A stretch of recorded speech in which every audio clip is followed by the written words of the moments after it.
Well, what do you think needs to happen? If we've got these people on death row, Rodney Reed, example that we've worked on, where 4 medical experts say it's not possible he did it. And so he finally gets a new trial after 22 and a half years.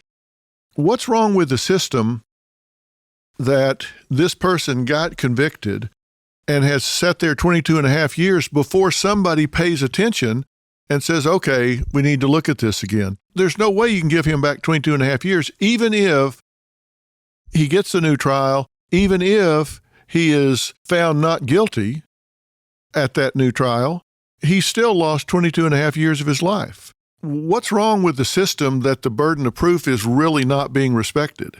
That's a very good and a very complex question to answer, but we'll attempt to tackle it right now. And we cover this on my podcast, which you've been so kind to support, Wrongful Conviction with Jason Flom. And I hope people will tune in and learn more about these causes, because I did want to mention, before we even get into the actual systemic problems, that there are cases that you'll hear on my podcast where defense attorneys didn't call witnesses that were in the courtroom, right? They were just waiting to be called. That could have actually changed the outcome of the trial, but they just didn't do it. You know, who knows why? I can't imagine. There have been cases where attorneys didn't show up for court, or they slept through big parts of the trial. And yet these convictions stand for reasons that are beyond me. But I think the first problem comes, Doc, from mass incarceration itself. When you have a system that processes as many people as we do, it is impossible for it to work the way it's supposed to. And it wasn't always like this, right? We had a system where 35 years ago, we had 300,000 something people in prison and jail in America. Now we have 2.2 million. The system's not designed to be able to handle that kind of caseload. Why is that jump from 300,000 to 2.2 million?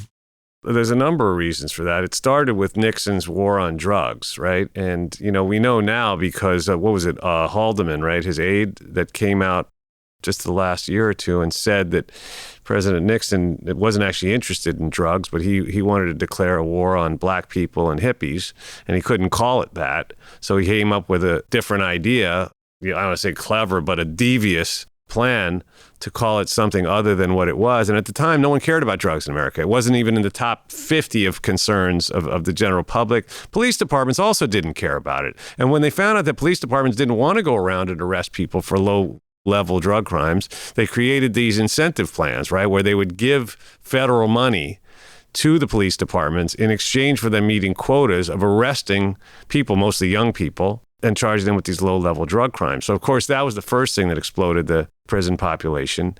And then the politicians started passing these mandatory sentencing laws, and they got worse and worse. It was very difficult at that time for a Democrat, and still is, I guess, for anyone to stand up and say, I think we should lower the drug laws or lower these laws or lessen sentences.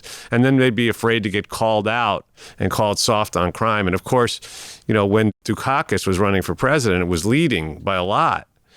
And the Bush team came up with this idea that they would sort of launch this ad that was so diabolical, right? They took one case of a guy who was on a furlough in a program when he was the governor of Massachusetts, and then had gone and committed an awful crime.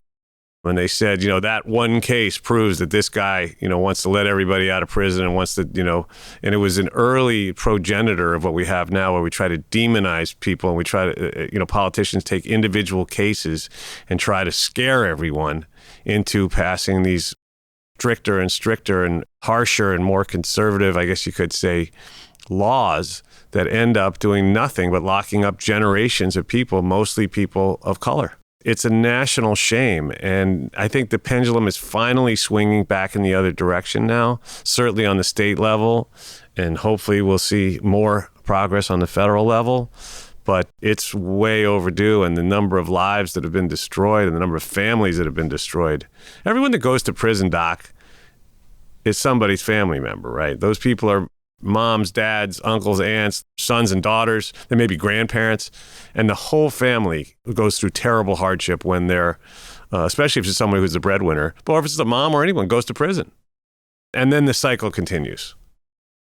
Well, and one of the things people don't realize is when you try to fight back after you've gotten this kind of conviction, the appellate process starts with getting your judge to admit that he's done something wrong. Right. You're actually getting somebody to criticize themselves. Right. You go back in front of the same judge in most cases, Exactly. right? And that's another where thing. It starts. But we've got to stop it on the front end. I mean, these wrongful convictions and these mandatory sentencing cases that I've gotten involved with, and in some cases been able to make a difference in, are a drop in the bucket. I mean, it's very meaningful to any individual person, but it's a tiny drop in the bucket. And I wish I could help everyone, and I'm going to do everything in my power to affect positive change on a macro level so we can impact many, many more people. But we have to fix the system. We have this thing now called the guilty plea problem, right? There's a hashtag guilty plea problem now. And 97% of felony convictions, as you know, in this country are a result of guilty pleas. And the fact is, it's the only way people can really deal with this, exactly the scenario that we've just laid out, right? When they know they're going into court with virtually no hope in hell of proving their innocence, they may decide, and many of these people are people who came from neighborhoods where they've seen the justice system at its worst, and they go in and they go, you know what, if I got to do, a certain amount of time in prison, even if it's years, I'm not going to take a chance that I get life or something else, if I try to plead my innocence. Well, that's the leverage that makes the playing field so unfair, because the prosecutor's not going to take a case to trial that he or she doesn't feel like they can win. That doesn't mean the person is guilty, but they've stacked up all the evidence that they have. They know what that trier of fact, if it's to the bench, or they can persuade a jury with, and they have unlimited resources. Correct. The prosecutor, if they need to put 500 man-hours, they can put 500 man-hours. The public defender can maybe put 3. If you're lucky. And so I've said before, the biggest problem with the justice system that I see is you're entitled to the best defense money can buy. That's right. And we'll get into the economics of it and how economics really drives all of this, or socioeconomics. But the fact is, I want to talk about too, trial by ambush. And also I want to make a recommendation for anyone who's listening. If you want to read one book about this, there's a book out right now called Usual Cruelty. That's Usual Cruelty by Alec Karakatsanis. And you won't be able to remember that name probably or spell it. I have a hard enough time doing it. But if you just Google Usual Cruelty, I promise you, if you read the first 20 pages of this book, you'll be more woke than many law students in this country. And you'll really begin to understand the intensity of the problem that we have on a macro level and a micro level of how this system has broken down. But yes, of course, Doc, the fact is that all of this was driven by economics, right? There's that, the New Jim Crow, another wonderful book by Michelle Alexander that talks about the fact that this mass incarceration grew out of slavery ultimately, right? And it is the modern day, in my view, people may criticize me for this, but it's the modern day equivalent. Slavery is only illegal in one state. And people are going to say, wait, they're Googling now. They're going, that guy Flom's crazy, Phil, what'd you do? But the fact is that slavery was never made illegal in this country. It was only made illegal for free people. So it was sort of a bone they threw to the South at the end of the Civil War. So as a result, what happened was, in the aftermath, authorities went around arresting black people, people of color, for loitering, for not having an ID on them, for not having a job, for mowing their lawn the wrong way, for anything. We've got thousands of laws in this country. Nobody knows, no one could possibly know all of them.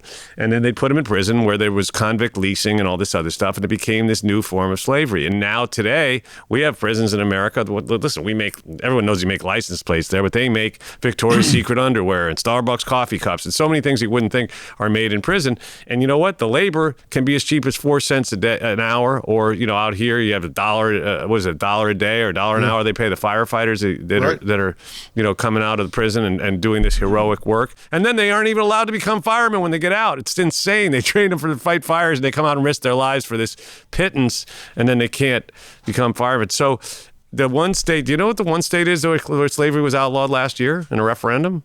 Colorado. Really? They're the first one. Yeah, it was a referendum, ballot referendum, and they outlawed slavery. So they can't do that in Colorado anymore, but everywhere else they still can, and in most places they do. So there's an economic incentive. It's an $80 billion industry, the prison industrial complex. So there's a tremendous economic incentive to keep it the way it is. And that's got to change too. There's a wonderful organization called Worth Rises, run by my friend Bianca Tylek, who is taking on this problem and suing prisons and trying to take the profit out of it. Because until we do, I don't think we're going to see real change.